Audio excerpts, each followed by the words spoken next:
Primeiro é, Deus nos escolheu para sermos salvos. Ok? Outro ponto que é muito controverso, mas está na palavra, né? Versículo 13 fala assim: mas nós devemos sempre dar graças a Deus por vocês, irmãos amados pelo Senhor, porque desde o princípio Deus os escolheu para serem salvos. Desde o princípio Deus os escolheu para serem salvos, mediante a obra santificadora do Espírito e a fé na verdade. Amém? Paulo tinha falado lá na primeira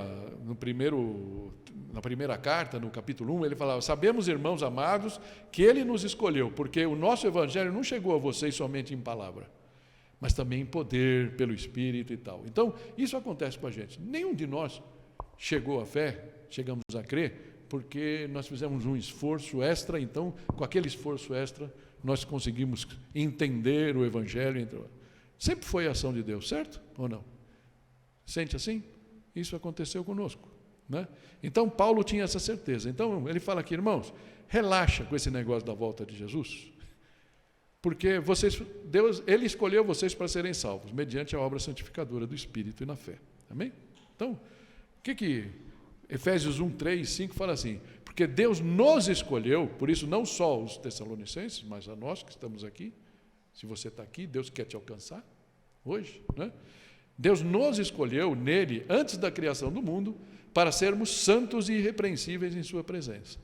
Em amor nos predestinou para sermos adotados como filhos, por meio de Jesus Cristo, conforme o bom propósito da sua vontade. Amém.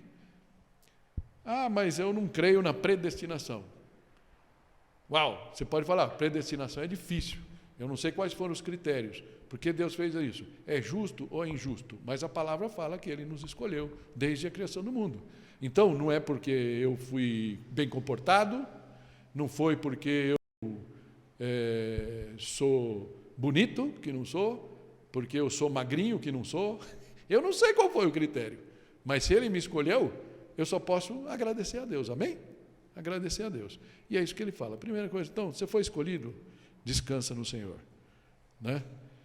E Ele o chamou também para que a gente, por meio do Evangelho, logicamente, a fim de tomarem posse da glória do Senhor. Então, é muito importante ele falar: eu aceitei a Cristo e tudo mais, mas eu vivo acabrunhado. Eu não sei se Ele vem hoje, eu vou me fechar, eu escutei isso mais de uma vez, infelizmente, é muito ruim quando você escuta isso, eu vou ficar quieto aqui no meu cantinho. É a pior coisa que um crente pode falar, né? Vou ficar quieto aqui no meu cantinho. Se você foi chamado para ser sal e luz, você foi chamado para fazer diferença, Jesus morreu por você na cruz. Assuma a sua posição. E a glória dele vai permear a sua vida. Amém? É isso que Paulo está falando aqui para os Tessalonicenses e para nós. Segundo ponto. Permaneçam firmes. Estamos já quase no final. Permaneçam firmes nas verdades bíblicas. Versículo 15 fala assim: portanto, irmãos, permaneçam firmes e apeguem-se às tradições. Logicamente não existia Bíblia naquele tempo, certo? Só existia o Antigo Testamento e tal. Então, eles tinham que crer que Paulo estava sendo honesto ali e passando tudo, por isso fala das tradições aqui, né? Que lhes foram ensinadas, quer de viva voz, quer por carta nossa. Então, não permitam que o medo do desconhecido, eventuais malvadezas que aconteçam à sua volta, te bloqueiem, te faça de novo entrar no teu casulo, né? Nós já ficamos 3 anos no casulo aí, precisamos tomar cuidado para não voltar para ele. Os caras querem que a gente volte. Tem eleição perto, então, perto de eleição é sempre importante ter algum motivo para tirar a gente do ar. Cuidado. Muitas outras ações vão ser tomadas para bloquear a gente. De novo, não permita. Mantenham-se firmes. É isso que a palavra fala, né?